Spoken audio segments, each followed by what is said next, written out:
আসসালামু আলাইকুম। আমাদের 6 নাম্বার যে টিউটোরিয়াল সেটা দেখার জন্য অনুরোধ করতেছি।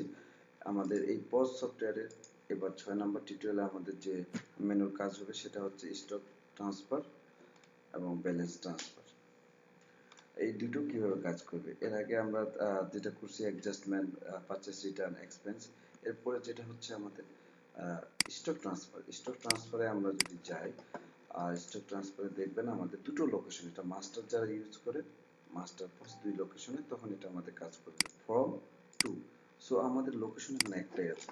সবার প্রথমে গিয়ে আমাদের একটা লোকেশন ক্রিয়েট করতে হবে। লোকেশন ক্রিয়েট করার জন্য বিজনেস লোকেশনে গিয়ে আপনি বিজনেস লোকেশন ক্রিয়েট করতে পারবেন।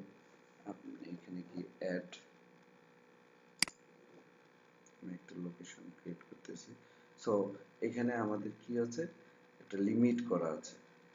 এখন ডাটাবেস থেকে আমাদের লিমিট করা আছে। আমি যদি ডাটাবেস থেকে লিমিটটা বাড়িয়ে দিই, ওকে, আমরা লোকেশন ডাটাবেস থেকে বেরিয়ে দিয়েছি। আবার এখন আমরা নতুন লোকেশন তৈরি করি। সাপোজ বিজনেস নাম দিলাম, আমার যে আলাদা বিজনেসটা থাকবে আদার লোকেশন করলাম, আইডি দিলাম 123 ল্যান্ডমার্ক ঢাকা দিয়েছে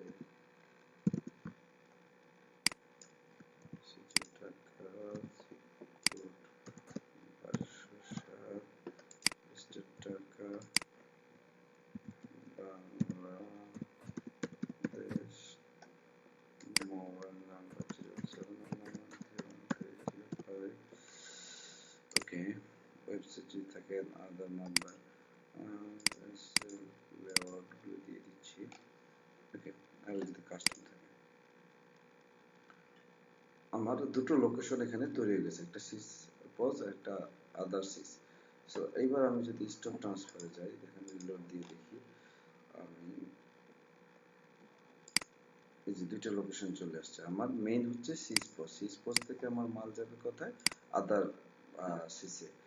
তো আমি একটা ইনভয়েস নিয়ে নিই কোনো প্রোডাক্টের, যেগুলো প্রোডাক্ট আছে, সাপোজ বারকোড, বারকোড দিয়েই সার্চ করতে হয়, প্রোডাক্ট নাম দিয়েও করতে পারেন।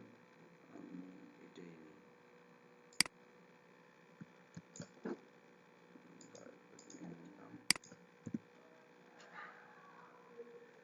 আমি কয়টা করতেছি, 5টা, 5টা বা 12টা করি, সমস্যা নেই। শিপিং চার্জ এখানে যদি অ্যাড করতে চান অ্যাড করতে পারেন, না হলে করতে পারেন না, আর এডিশনাল নোট থাকলে দিতে পারেন। তাহলে আমার কি হলো, এই স্টকটা ট্রান্সফার হয়ে আমার আরেকটা লোকেশন যেখানে আছে সেখানে চলে গেল। তার মানে আমার জন্য আদার যে সিস লোকেশন, সেই জায়গায় কিন্তু তখন সেল করতে হবে। যদি ওই প্রোডাক্টটা আমি না ওখান থেকে ট্রান্সফার করি তাহলে কিন্তু যাবে না। আমি এটা প্রিন্টও করে নিতে পারি যে কি প্রোডাক্টগুলো আমি কয়টা কোয়ান্টিটি ইনভয়েস আমি দিলাম, ট্রান্সফার করলাম আমার আদার শপে। সো এটা হচ্ছে সিম্পল ট্রান্সফার করবেন শুধু লোকেশন। আবার আপনি ওই লোকেশন থেকে আমার এই যে মেইন লোকেশনে আনতে পারবেন। সাপোজ আদার্স থেকে মানে রিটার্নের মতো এটা আসে যে আরেকটা ফর্ম টু, যেখানে যে লোকেশনে দেবো সেই লোকেশনে এগুলো চলে যাবে। ওকে, এটা হচ্ছে সিম্পল স্টক ট্রান্সফার। এরপর হচ্ছে ব্যালেন্স ট্রান্সফার।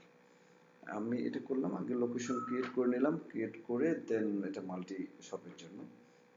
আমি যখন ব্যাংক ট্রান্সফার বা পার্সোনাল ট্রান্সফার করতে যাই, আমার যে ক্যাশে যে টাকাটা আছে সেই টাকাটা এখানে শো করতেছে 550 টাকা। আমি যদি পজে যাই, রেজিস্টারে দেখি যত টাকা থাকে কত, 550 টাকা।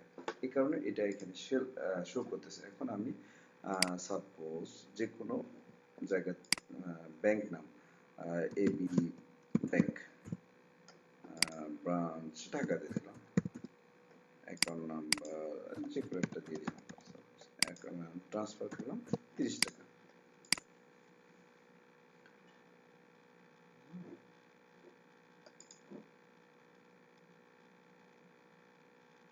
দেন 30 টাকা আমার কিন্তু ট্রান্সফার হয়ে গেল।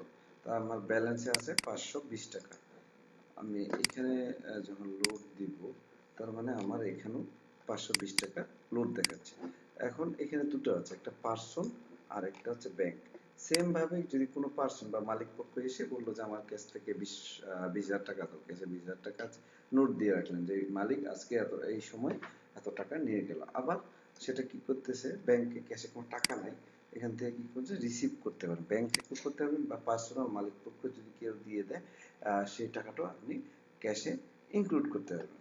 ক্যাশে ইনক্লুড করার যে নিয়মটা হচ্ছে just AB bank Dhaka branch যে ছিল, আমি এবার 100 টাকা দিয়ে দেব।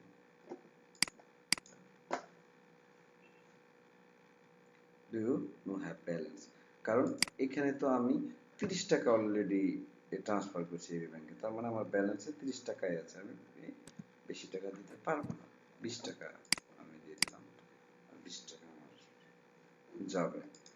সো আমার ব্যালেন্সে আগে ছিল 520 টাকা, এখন হয়ে গেল 540 টাকা। কিন্তু এই যে এখানে দেখাচ্ছে রিসিভ, ব্যাংক থেকে রিসিভ করছি আমি 20 টাকা, ব্যাংক থেকে টোটাল এই যে ট্রান্সফার করছি 30 টাকা।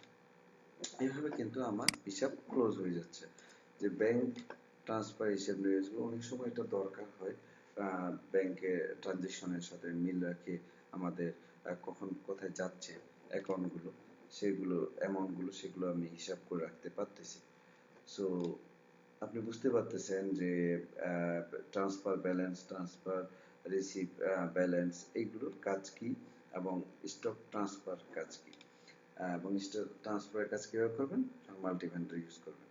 সো আশা করি আপনারা এই ভিডিওটা বুঝতে পেরেছেন। না বুঝলে আমাদের যে নাম্বার আছে ভিডিওতে, আমাদের অফিসিয়াল নাম্বার, সেখানে ফোন দিয়ে আপনার যে কোনো প্রবলেম বললে আমরা সলভ করে দেব।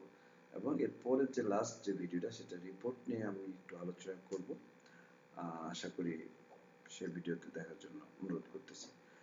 ধন্যবাদ। আসসালামু আলাইকুম।